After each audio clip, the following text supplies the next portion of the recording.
Hi friends, let's have a look at problem 474, ones and zeros. In this video, we are going to use dynamic programming to address this problem.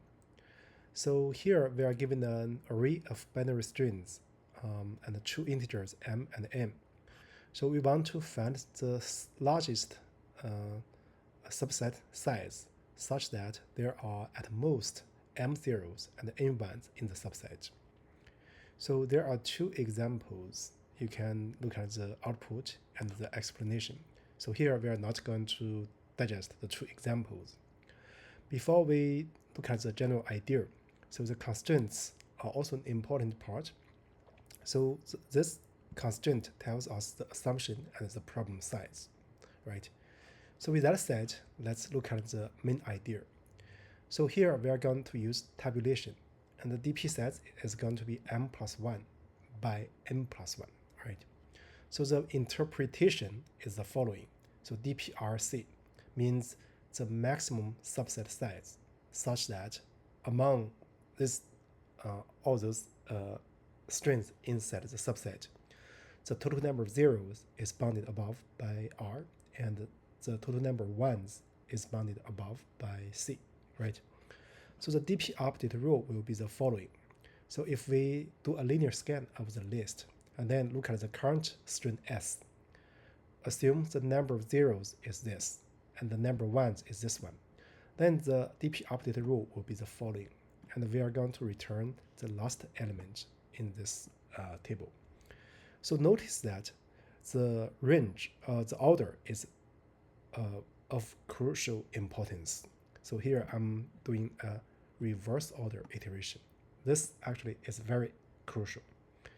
So if you do this update using the traditional order from small to large like this, then you will have some repetition in counting.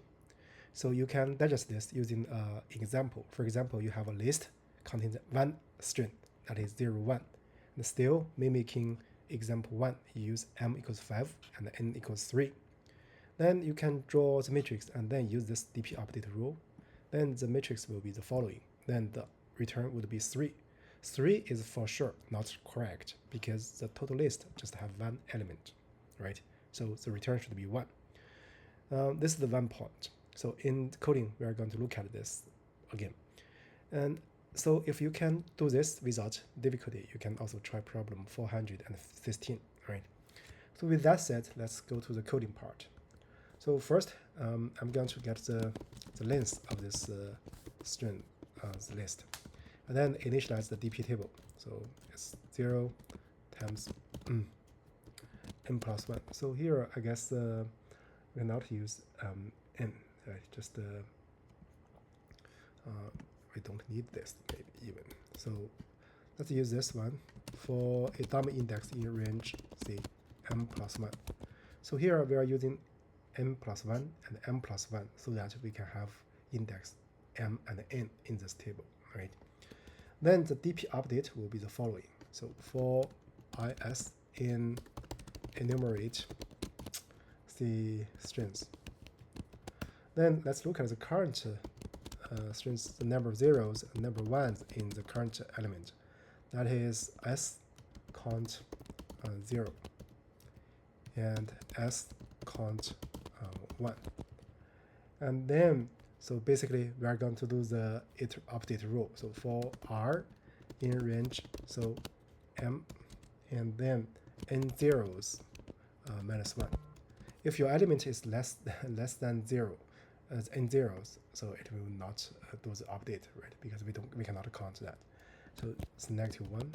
And then for C in range, so here n ones minus 1, then the step is negative 1, right?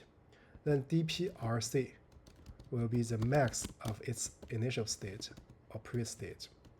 And then, so you can do this DPR minus, so this R minus n zeros, right?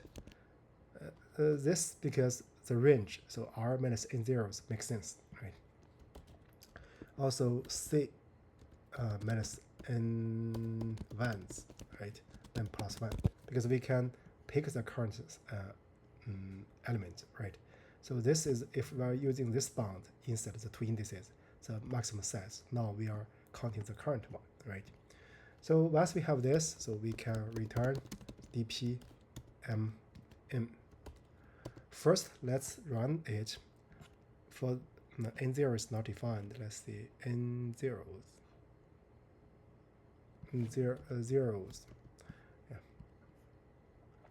It passes the two test cases. Now let's look at the generic case. Yeah, it passes all the cases. So here, actually, if you want, you can print out the so the DP table. So I and the status of this DP, right, for each step. So you'll see the final state. This is the 4, right? So this is for example 1. And for the second example, so you can see the 2, right? So this is the one. Another thing is that let me demonstrate that if you do a reverse, so the code is not right. Let me just copy this one, and I'm going to use this one as v1. And then here, what I'm going to do is for r in range, so here in zeros to m+1, here in ones, so m+1, right? So then if you do this, it's not right. And so in order to digest that, you can see, let me write a test case. So you can just use this 1, 0, right? So then you do a run. So here the return is 3. Let's see, the output, so for this example, the return is 3 is not right. Then you see the status of the DP table. It means that you have duplicate counting, right?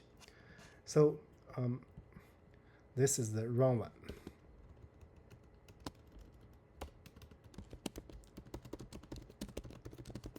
Repeated counting.